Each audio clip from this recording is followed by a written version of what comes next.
The morning sun rose over Haven Colony like it had for the past 20 years. Dr. Park So-min walked through the research gardens, checking the alien plants that grew alongside Earth vegetables. Purple flowers from the Kepler system bloomed next to tomatoes from her grandmother's seeds. The air smelled sweet and fresh. Children ran past her on their way to school. They carried backpacks full of books about star navigation and alien biology. Their laughter echoed through the settlement as they played games that mixed Earth traditions with new colonial customs. Some spoke Korean, others English, and a few used the clicking language they learned from friendly traders. "Good morning, Dr. Park," called out farmer Kim Tae-ho as he loaded his hover truck with vegetables. His weathered hands moved quickly, sorting the produce with practiced ease. "The corn is growing better than expected this season. The soil improvements are working well," she replied with a smile. "The mineral content from the local rock is perfect for Earth crops." Kim Tae-ho nodded and drove toward the market. His truck hummed quietly as it moved between the neat rows of houses.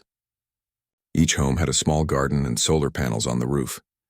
Everything looked peaceful and normal. At the school, teacher Lee Jinwoo helped students with their morning exercises. The children practiced both martial arts and dance, learning discipline and grace together. Jinwoo watched them carefully, making sure each movement was correct. His eyes seemed to notice everything around the playground.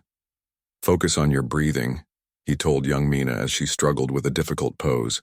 "Balance comes from within." The communication center buzzed with routine messages from other colonies.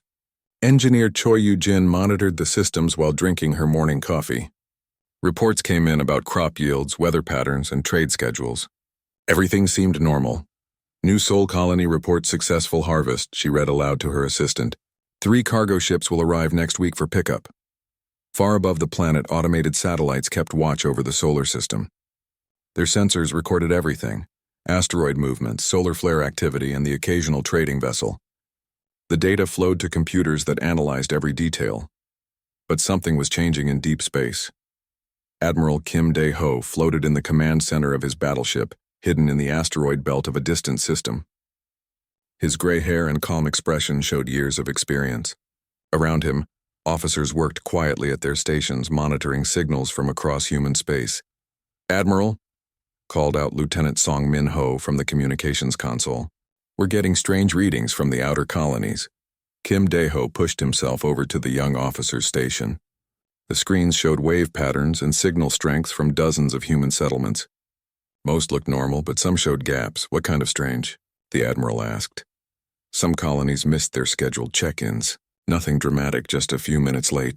But it's happening more often." The Admiral studied the data. In his years of service, he had learned that small changes often meant big problems. "How many colonies?" 7 so far, all in the outer rim. Kim Dae-ho felt a cold worry in his stomach. The outer colonies were the most isolated, the easiest targets if someone wanted to attack humanity. "Keep monitoring. Report any more delays immediately." Back on Haven Colony, Dr. Park So-min finished her morning rounds and entered her laboratory. The building looked like any research center, filled with computers, sample containers, and analysis equipment. She began studying soil samples from the northern continent. As she worked, her computer beeped with an unusual alert. The electromagnetic sensors had detected something strange during the night. She pulled up the data and frowned at what she saw. The readings showed brief energy signatures that appeared and disappeared quickly. They looked almost like ship engines, but the patterns were wrong for human vessels. They were too big and used different energy frequencies. "Computer, analyze signature patterns," she said. "Analysis complete. Signatures do not match any known human or friendly alien technology." Dr. Park So-min felt her hands grow cold. She had studied xenobiology for 15 years and knew the energy signatures of every species that traded with humans. These were different. They were designed for stealth and power. She tried to contact the orbital monitoring station but got no response. The satellites were still sending data, but no one was answering her calls. A sick feeling grew in her stomach. At the school, teacher Lee Jinwoo noticed something wrong during lunchtime. The usual chatter from the communications center had gone quiet. He walked over to check on engineer Choi Yu-jin. "Any word from the monitoring station?" he asked casually. Choi Yu-jin looked worried. "Nothing for 2 hours. Could be solar interference, but the weather satellites show clear conditions." Jinwoo nodded, but his mind was working fast. His calm teacher expression hid years of military training. He had seen communication blackouts before, during his service in the Terran Defense Corps. They usually meant trouble. "I'll check the backup systems," he said, "just to be safe." As the day continued, more small problems appeared. Trading ships that should have arrived were late. Messages from distant colonies came through broken and incomplete. The colonists began to feel nervous without knowing why. Dr. Park So-min worked through the afternoon, trying to make sense of the electromagnetic readings. The computer analysis suggested the unknown ships were using cloaking technology far beyond anything humans possessed. Worse, the signatures appeared around multiple colonies. She tried to send a priority message to Admiral Kim Dae-ho's fleet, but the long-range communication array was not responding. Someone had cut the colony's connection to the outside universe. As evening approached, Farmer Kim Tae-ho noticed something while securing his equipment. Strange lights had appeared on the horizon, too bright to be stars and moving too fast to be aircraft. They seemed to flicker in and out of existence. He called Jinwoo on his communicator. "Teacher, you should see this. There are lights in the sky that don't belong." Jinwoo was already watching from the school roof. Through his binoculars, he could see massive shapes moving against the stars. They were ships bigger than anything in the human fleet. "Get to the community center," Jinwoo said quietly. "Bring your family. Tell others to come, but don't panic them." Around the colony, people began gathering without fully understanding why. Parents collected their children. Farmers secured their equipment. Engineers checked the power systems. Everyone moved with purpose, guided by instincts they didn't fully recognize. Dr. Park So-min made one final attempt to send a warning message. Her fingers flew over the keyboard as she encoded everything she had learned about the mysterious ships. The message had to reach someone, somewhere. "Emergency Protocol Alpha," she transmitted on all frequencies. "Unknown vessels detected. Colony communications compromised. Require immediate assistance." The message shot into space just as the first alien ships dropped out of stealth mode above Haven Colony. Their massive hulls blocked out the stars and weapon ports began to glow with deadly energy. The peaceful morning seemed like a lifetime ago. The colonists looked up at their invaders and felt something ancient wake up inside them, something that had been sleeping for 20 years of peace. The aliens thought they were attacking farmers and teachers and scientists. They had no idea what they had just awakened. The first energy blast hit Haven Colony at dawn. The alien ships, massive and dark against the morning sky, fired on what they believed were defenseless settlements. Explosions erupted across the farming district, sending smoke and flames into the peaceful air. But the colonists did not run screaming like the aliens expected. Teacher Lee Jin-woo stood in the school courtyard, watching his students evacuate in perfect formation. His calm voice guided them toward the underground shelters that every human colony possessed. The children moved quickly but without panic, following drills they had practiced since they were very young. "Remember your breathing," Jinwoo told them as they disappeared into the reinforced tunnels. "Stay calm and follow the emergency procedures." As soon as the last child vanished underground, Jinwoo's entire manner changed. His gentle teacher expression became cold and focused. He walked to a seemingly normal storage closet and pressed his hand against a hidden scanner. The wall slid open, revealing military-grade weapons and communication equipment. Farmer Kim Tae-ho had been loading vegetables when the attack began. Now he stood beside his hover truck, no longer looking like a simple farmer. His weathered hands moved with practiced efficiency as he pulled heavy weapons from hidden compartments in his vehicle. The truck itself began transforming, armor plates sliding into position and gun turrets emerging from concealed panels. "Delta Squad, this is Hawk 7, he spoke into a military communicator. "Colony under attack. Defensive positions ready." Across Haven Colony, the same transformation was happening everywhere. Dr. Park So-min sealed her laboratory and activated hidden defense systems. The research center's walls slid apart to reveal missile launchers and energy shields. Her gentle scientist hands now gripped a pulse rifle with the confidence of someone who had used such weapons many times before. The alien ground troops landed expecting to face terrified civilians. Instead, they found themselves under immediate and precise attack from positions that seemed to appear from nowhere. Human colonists who had been tending gardens minutes before now moved through the settlement like ghosts. striking at alien forces and vanishing before retaliation could come. Colonel Bae Hyun-ki had been visiting Haven Colony as an agricultural consultant.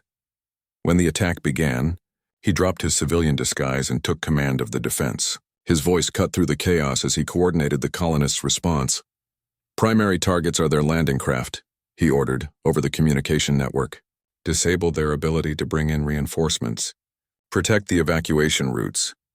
The aliens quickly realized this was not the easy conquest they had planned. Their intelligence reports had been completely wrong. These humans fought with skills that matched or exceeded their own military forces. Worse, they seemed to know exactly where to strike to cause maximum damage.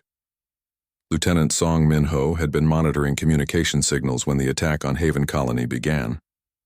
His young face grew pale as he listened to the battle reports, but his hands remained steady on the controls. "Admiral," he called to Kim Dae-ho, "Haven Colony is under attack, but they're fighting back. The colonists are not civilians." Admiral Kim Dae-ho felt no surprise, only a cold anger that burned in his chest. He had hoped this day would never come, but humanity had prepared for it anyway. "Send the activation codes to all colonies." Authorization Omega Black. "All colonies, sir?" "Every single one. It's time." Across human space, the activation codes reached settlements that looked peaceful and defenseless. In each colony, hidden systems came online. Civilians revealed military training that had been carefully concealed for decades.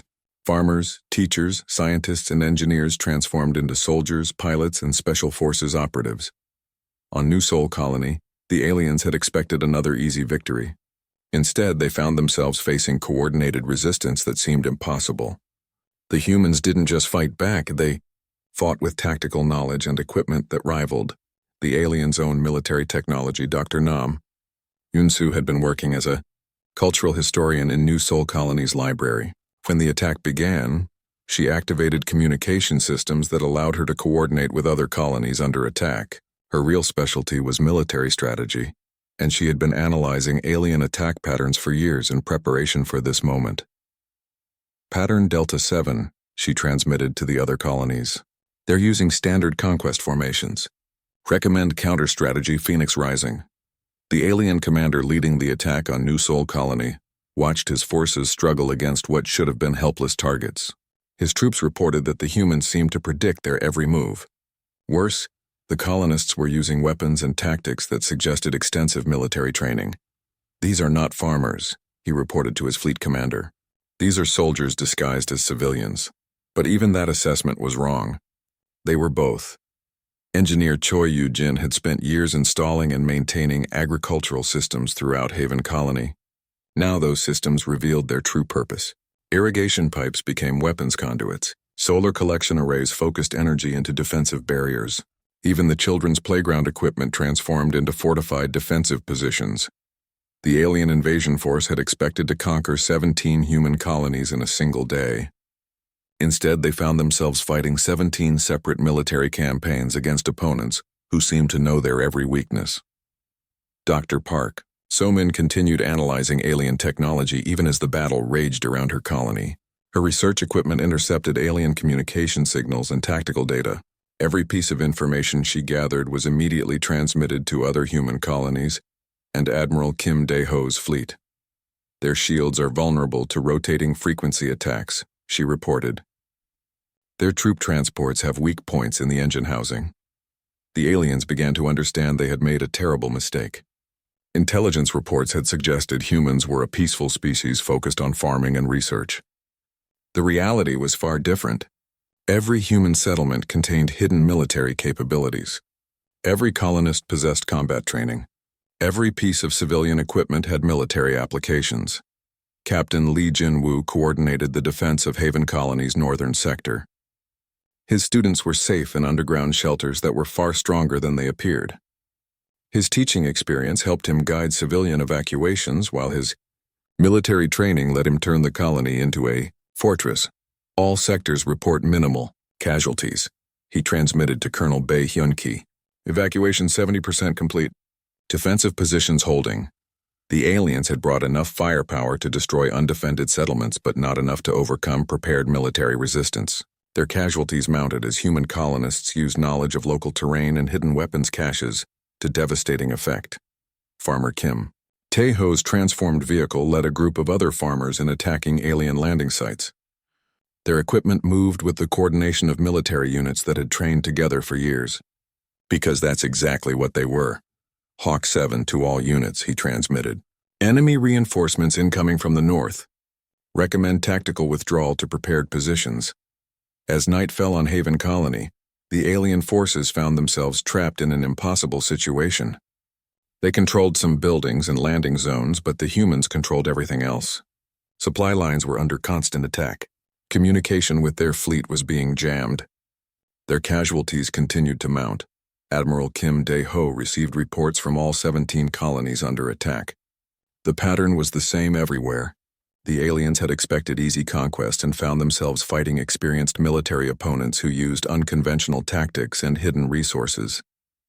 "Sir," Lieutenant Song Min-ho reported, "all colonies are holding their positions. Enemy forces are requesting reinforcements. Let them call for help," the Admiral said coldly. "It won't matter. Begin Phase 2 of the response protocol." Across human space, hidden installations began activating. Ships that had been disguised as cargo haulers revealed weapon systems. Space stations that appeared to be research facilities powered up military-grade sensors and communication arrays. The peaceful facade of human civilization was falling away to reveal something far more dangerous underneath. The aliens had wanted to see what humans became when threatened. Soon they would learn the answer, and they would regret asking the question. General Hong Sang-min sat in the command center of Fortress Station, a military installation that had been hidden in an asteroid field for 30 years. Around him, screens showed the status of human colonies under attack. His weathered face remained calm, but his eyes burned with cold fury. "All defensive positions report ready," his aide announced. "Colonial forces are holding their ground." "Good," the general said. "Now show these aliens what happens when they attack human children." Across the galaxy, humanity's true nature began to reveal itself. The peaceful colonists had been the first line of defense, but they were far from the only one. Captain Yu Ji-hai commanded the stealth ship Shadow Dancer, invisible to alien sensors as it approached their fleet. Her ship and dozens like it had been waiting in deep space for years, ready for this moment. The aliens had no idea death was approaching them. "Target the command ship first," she ordered her crew. "Make it quick and quiet." The Shadow Dancer's weapons were unlike anything in the known galaxy. They bent space itself, creating devastating attacks that appeared from nowhere. The alien command ship simply disappeared in a flash of twisted reality, leaving no debris and no warning for the rest of their fleet. On Haven Colony, the aliens were learning that their troubles were just beginning. Dr. Park So-min had finished evacuating her research data and now focused on a different kind of science. Her laboratory equipment began producing weapons that used principles the aliens had never encountered. "Field test complete," she reported to Colonel Bae-hyun-ki. "The disruptor weapons are ready for deployment."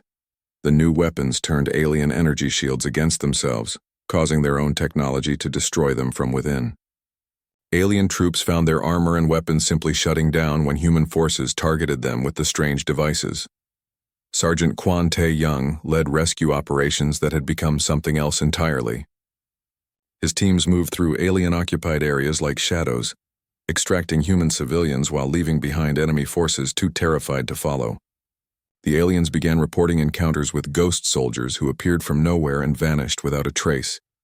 "Evacuation complete in Sector 7, he transmitted. "Enemy forces neutralized. No witnesses." The alien commanders tried to understand what was happening to their forces. Entire units would go silent without sending distress calls. Landing zones would be found empty except for disabled equipment. It was as if the humans could make their enemies simply disappear. Dr. Shin Hae-won had been working as a civilian engineer on New Seoul Colony for 15 years. When the invasion began, she activated research projects that revealed humanity's greatest secret. Every human settlement contained technology that could be converted to military use within hours. "Terraforming laser online," she announced as her team finished the modifications. "Target the alien orbital platform." The massive beam that had been used to reshape continents now focused on enemy positions in space. The aliens watched in horror as their impregnable fortress was carved apart like soft cheese by weapons they hadn't known existed. Admiral Kim Dae-ho's fleet began moving from its hiding place in deep space. The ships that emerged from stealth were larger and more advanced than anything the aliens had in their own fleet. Decades of secret research and development had created weapons that made human technology superior to anything in the galaxy. "Admiral," reported Lieutenant Song Min-ho, "enemy reinforcements are approaching the outer colonies." "Let them come," Kim Dae-ho replied. It's time they learned who they're really fighting. The human fleet moved with precision that seemed impossible. Each ship knew exactly where to go and what to target. They had been planning this response for 30 years, preparing for the day when someone would be foolish enough to attack human colonies. Captain Oh Dong-hyun commanded the orbital bombardment ship Heaven's Hammer. His weapons could destroy entire continents or remove single buildings without touching anything around them. The aliens learned this when their military bases simply vanished, while nearby cities remained untouched. "Precision strike complete," he reported. "Enemy command center eliminated. Civilian areas undamaged." The aliens began to understand that they weren't fighting farmers and scientists. They were fighting a military force that had been preparing for war while pretending to be peaceful. Every human colony contained enough firepower to destroy entire fleets. Every civilian possessed military training that exceeded their own soldiers' capabilities. Major Lim, Sun-hee coordinated psychological warfare operations that broke alien morale faster than any weapon could. She broadcast intercepted communications showing alien leaders fleeing their own territories. She spread recordings of human forces discussing the aliens like they were discussing pest control. "Enemy fleet morale dropping rapidly," she reported to General Hong Sang-min. "Several ships have already withdrawn without orders." The galaxy watched in shock as humanity revealed capabilities that no one had suspected. Human cargo ships transformed into battleships. Research stations became military command centers. Trading posts activated weapon systems that rivaled planetary defenses. Dr. Kang Mi-young had been studying alien psychology and biology for 20 years, preparing for this moment. Her interrogations of captured aliens revealed the full scope of their empire's crimes. The information she gathered transformed humanity's response from defensive action to something much larger. "General," she reported, "the aliens have been enslaving other species for centuries. We're not their first target, just their newest one." General Hong Sang-min felt his anger grow even colder. The aliens hadn't just attacked human colonies. They were part of a system that oppressed multiple species across the galaxy. That made them not just enemies, but a problem that needed to be completely solved. "Change the mission parameters," he ordered. "This is no longer a defensive action. We're liberating the galaxy." Commander Park Jun-seo led deep strike missions into alien territory. His forces didn't just push back the invaders. They followed them home. Alien worlds that had been staging areas for the attack found themselves under assault from human forces that seemed to appear from empty space. "Target their infrastructure," Park Jun-seo ordered his teams. "Make it impossible for them to threaten anyone again." The aliens discovered that human weapons could disable entire planets without destroying them. Military bases vanished. Communication networks shut down. Weapon factories simply stopped working. But civilian populations remained untouched, protected by precision that seemed impossible. Engineer Choi Yu-jin coordinated the transformation of civilian infrastructure into military assets across dozens of colonies. Her work revealed that humanity had never stopped being a warrior species. They had simply learned to hide their weapons behind peaceful appearances. "All systems online," she reported. "Colonies are now fully militarized, ready for Phase 3 operations." The alien empire began fragmenting as member species realized they had backed the wrong side in this war. The humans weren't conquering planets, they were liberating them. Former slaves found themselves protected by human forces while their former masters fled in terror. Captain Yu Ji-hee's stealth fleet hunted alien vessels across multiple star systems. Her ships appeared from nowhere, destroyed their targets, and vanished before any response was possible. The aliens began to fear traveling through space, never knowing when death would materialize around them. "Enemy shipping routes completely disrupted," she reported. "Their supply lines are collapsing." The transformation was complete. The peaceful human colonies had revealed themselves to be the outer defenses of the galaxy's most dangerous military force. The aliens had expected to conquer farmers and scientists. Instead, they had awakened something that would reshape the balance of power across known space. Admiral Kim Dae-ho stood on the bridge of his flagship as reports came in from across the galaxy.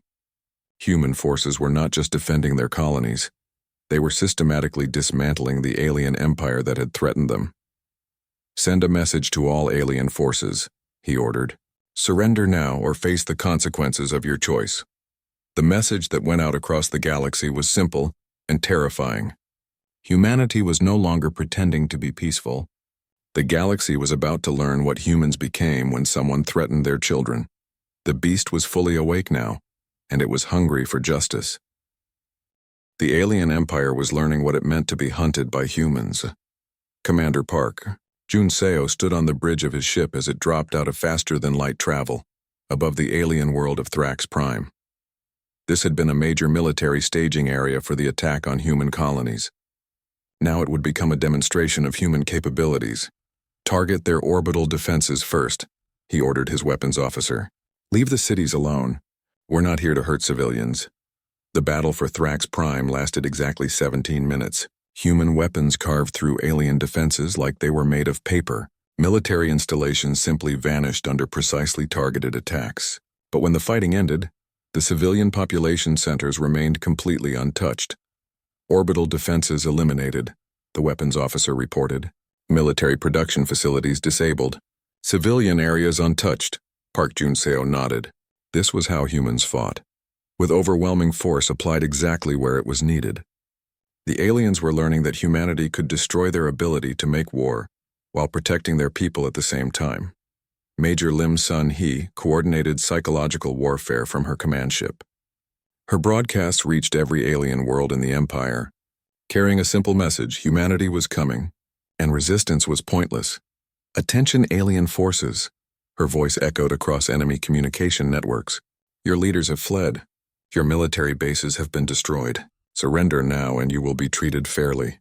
Continue fighting and face the consequences." Her message was accompanied by recordings of alien commanders abandoning their own troops. Video showed alien leaders escaping in private ships while leaving their soldiers to face human forces alone. The effect on alien morale was devastating. Dr. Kang Mi-young worked with captured alien officers, learning the structure of their empire and the location of their hidden bases. Her gentle approach got information that torture never could. The aliens found themselves wanting to cooperate with someone who treated them with respect, even after their forces had attacked innocent colonists. The Vorthan Empire controls 12 major worlds and 47 colony systems, she reported to General Hong Sang-min. But their control depends on fear. Take away their military power, and the whole system will collapse. General Hong Sang-min studied the intelligence reports from across the galaxy. Human forces were not just winning battles. They were systematically dismantling an empire that had oppressed dozens of species for centuries. "Target their leadership next," he ordered. "Cut off the head and the body will stop moving." Captain Oh Dong-hyun commanded the most feared weapon in the human fleet. His ship could destroy planets or remove single buildings with equal precision. The alien leaders learned this when their hidden command bunkers simply ceased to exist, leaving behind perfectly circular holes that went down to the planet's core. "Command bunker eliminated," he reported after another surgical strike. No collateral damage to surrounding areas. The aliens had never seen weapons with such impossible precision. How could anyone target a single room inside a mountain without affecting anything else nearby? The technology seemed like magic, but the results were undeniably real. Lieutenant Song Min-ho monitored alien communications from Admiral Kim Dae-ho's flagship. His young face was serious as he listened to the enemy's growing panic. "Admiral," he reported, "alien fleet commanders are requesting permission to retreat from all occupied territories." "Tell them retreat is not enough," Kim Dae-ho replied coldly. "They will withdraw completely from all systems they've taken from other species. This ends now." The human fleet moved through alien space like a force of nature. Entire star systems that had been under alien control for decades found themselves liberated by human forces that appeared from nowhere and vanished just as quickly. Sergeant Kwan Tae-young led ground operations on worlds where the aliens had enslaved local populations. His teams moved through enemy positions like ghosts, freeing prisoners and destroying military installations, while leaving the infrastructure intact for the liberated populations. Another slave camp liberated, he reported after a successful mission. 200 beings freed. Enemy guards neutralized. The liberated prisoners told stories of centuries of oppression under alien rule. They spoke of worlds stripped of resources, populations enslaved, and cultures destroyed. The humans realized they were not just defending their own colonies. They were ending a system of galactic oppression. Dr. Shin, Haywan's weapons research had produced technologies that seemed impossible to alien scientists. Her team could disable entire fleets by targeting their power systems from impossible distances. Enemy ships would simply stop working, leaving their crews floating helplessly in space until human rescue vessels collected them. Another fleet disabled. She reported from her research ship. No casualties on either side. Their crews are ready for processing. The aliens began to understand that humans possessed technology far beyond anything they had imagined. Weapons that could bend space and time. Ships that could appear and disappear at will. Defenses that seemed to violate the laws of physics. Captain Yu Jihe's stealth fleet had become a nightmare for alien shipping. Her ships could attack anywhere in the galaxy without warning. Trade routes that had been secure for centuries became death traps where cargo vessels simply vanished without sending distress signals. Enemy supply lines completely disrupted, she reported to Fleet Command. They can't move military supplies between their worlds anymore. The psychological effect was even more important than the strategic one. Alien crews began refusing assignments that required travel through deep space. No one wanted to face the ghost ships that could destroy them without ever being detected. Engineer Choi Yu-jin coordinated the conversion of captured alien installations into human military bases. Her work revealed the scope of the enemy empire's crimes. Worlds where entire species had been enslaved to build weapons for further conquest. Admiral, she reported to Kim Dae-ho, you need to see this. We've found evidence of systematic genocide on 17 worlds. The discovery changed everything. This was no longer a war of defense or even conquest. This was justice on a galactic scale. The alien empire had not just attacked human colonies. They had been committing crimes against entire civilizations for hundreds of years. General Hong Sang-min issued new orders to all human forces. Priority 1. Locate and rescue all surviving enslaved populations. Priority 2. Document all evidence of alien war crimes. Priority 3. Ensure this never happens again. The hunt intensified. Human forces tracked down every alien military unit, every hidden base, every escape route. The empire that had seemed so powerful when attacking peaceful colonies now crumbled under assault from opponents who fought with intelligence, precision, and moral purpose. Colonel Bae Hyun-ki coordinated liberation operations across dozens of worlds. His forces moved with the efficiency of a machine and the compassion of people who understood suffering. Every freed world became an ally in the growing coalition against the alien empire. Liberation of the Kepler sector is complete, he reported. Local populations are celebrating. They're offering to join the Human Alliance. Dr. Park So-min worked to preserve the evidence of alien crimes. Her scientific training helped her document atrocities in ways that would convince any neutral observer. The galaxy needed to understand what kind of system the humans were destroying. The evidence is overwhelming, she reported. This empire has been responsible for the extinction of at least 6 intelligent species. They need to face justice for these crimes. The alien leaders who had ordered the attack on human colonies found themselves hunted across the galaxy. There was nowhere to hide from human forces that could appear anywhere and strike with impossible precision. One by one, they were captured and brought to face trial for their crimes. Admiral Kim Dae-ho stood before the tactical display showing human operations across known space. Red markers showed alien positions that were being systematically eliminated. Green markers showed liberated worlds joining the growing alliance. How long until we've eliminated their ability to threaten anyone? He asked his staff. At current pace, sir, complete military neutralization within 6 weeks. Kim Dae-ho nodded. The alien empire that had ruled through fear and oppression for centuries was being dismantled by forces they had never imagined existed. The humans had revealed themselves to be not just defenders but liberators. The hunt was almost over. Soon the galaxy would be free of the empire that had caused so much suffering, and everyone would know that humanity had done it not for conquest but for justice. 3 months after the first attack on Haven Colony, the Vorthan Empire no longer existed. In its place stood a galaxy, transformed by human intervention and liberated by human justice. Ambassador Kim Ye-jin walked through the halls of the former imperial palace on Vorthan Prime. The massive building had once housed the Empire's ruling council. Now it served as the headquarters for the Galactic Liberation Alliance, where representatives from 47 freed worlds worked together to build a better future. The Kepler delegation has agreed to the Mutual Defense Pact, her aide reported as they reviewed the day's diplomatic progress. That brings us to 31 worlds committed to the new alliance. Kim Ye-jin nodded with satisfaction. The galaxy was choosing cooperation over conquest, freedom over oppression.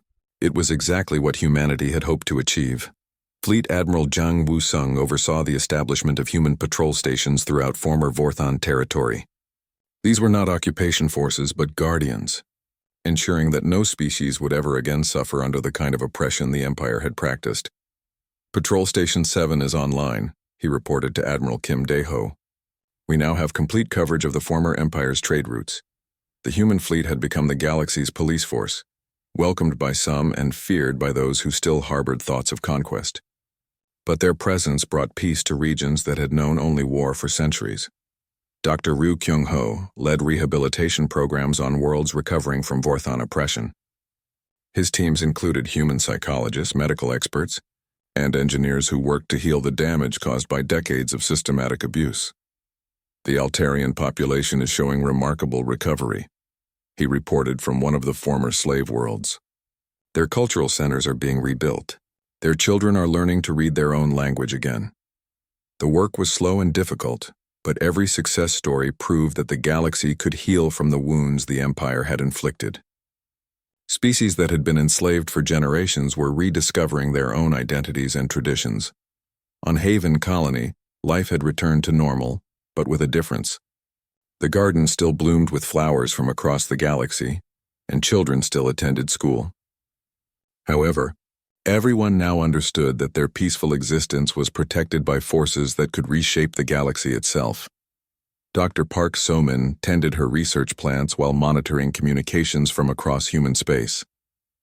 Her laboratory had been rebuilt after the battle, but now it included defensive systems that could protect the entire colony. The soil analysis from New Kepler shows excellent conditions for terraforming, she reported to the Colonial Development Council. We could have a new agricultural center operational within 2 years. Teacher Lee Jin-woo continued instructing his students in both academic subjects and practical skills. The children learned mathematics alongside basic military tactics, biology alongside emergency procedures. They were being prepared for a galaxy where peace required vigilance. Remember, he told his students during their morning exercises, strength without discipline is useless, but discipline without strength cannot protect what you love. The former leaders of the Vorthan Empire faced trial, not just for their attack on humanity, but for centuries of crimes against dozens of species. The proceedings were broadcast across the galaxy, ensuring that everyone could see justice being done. Dr. Kang Mi-young served as a key witness in the trials, presenting evidence of systematic genocide, slavery, and oppression that had been hidden for generations. Her calm professional testimony helped convince even skeptical observers that the Empire's destruction had been necessary. The evidence shows deliberate policies designed to destroy entire cultures, she told the tribunal. This was not conquest. It was systematic elimination of diversity in the galaxy. General Hong Sang-min coordinated the transition from military occupation to peaceful governance. His forces worked with local populations to establish democratic institutions on worlds that had known only authoritarian rule for centuries. The Vorthan homeworld has elected its first free government, he reported to the Alliance Council. They're requesting membership in the Liberation Alliance. Even the Empire's former core worlds were choosing freedom over their old system of oppression. The transformation was complete and seemingly permanent. Captain Yuji Haya's stealth ships now patrolled the galaxy's outer regions, watching for any signs of new threats or attempts to rebuild oppressive systems. Her vessels remained invisible but vigilant, ready to respond to any species that might try to follow the Vorthan Empire's example. All outer sectors report normal traffic, she transmitted to Fleet Command. No signs of military buildup or hostile activity. The peace was real, but it was protected by forces that had proven capable of ending empires that threatened innocent populations. Commander Park. Jun Seo established training academies where former slaves could learn to defend themselves. His programs taught military skills alongside peaceful crafts, ensuring that liberated worlds could protect their new freedom.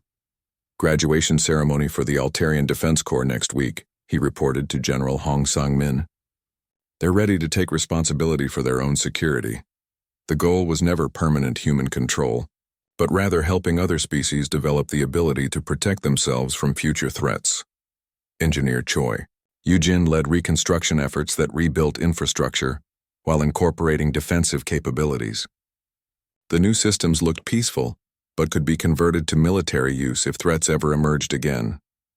The new communication network is online, she reported from her latest project. It appears to be a simple trade and information system, but it can coordinate planetary defenses if necessary. Dr. Shin Hae-won's research continued, but now focused on peaceful applications of the technologies that had defeated the Empire. Her weapons had been instruments of liberation, and now they were becoming tools for construction and exploration. The terraforming applications are showing excellent results, she announced at a scientific conference. We can reshape hostile environments into garden worlds in half the time previously required. Lieutenant Song Min-ho, now promoted to captain, monitored the galaxy-wide communication network for signs of new threats. His experience during the war had taught him to recognize the early warnings of aggressive expansion. All sectors reporting peaceful trade and cultural exchange, he updated Admiral Kim Dae-ho. The new alliance is working exactly as planned. Admiral Kim Dae-ho stood in his command center, watching displays that showed human ships protecting trade routes across the galaxy. The fleet that had once been humanity's secret weapon was now the foundation of galactic security. How many worlds have joined the alliance now? He asked his staff. 63, sir, and more requesting membership every week. The transformation was beyond anything humanity had dared to hope for. The galaxy was choosing cooperation and freedom over conquest and oppression. Ambassador Kim Ye-jin concluded another day of diplomatic meetings by reviewing reports from across the alliance. Trade was flourishing between species that had been enemies under the Empire. Cultural exchange programs were reviving traditions that had been suppressed for generations. Scientific cooperation was advancing knowledge at unprecedented rates. The Kepler-Altarian Joint Research Project has made a breakthrough in faster-than-light communication. She noted in her daily summary, the technology will benefit all Alliance members.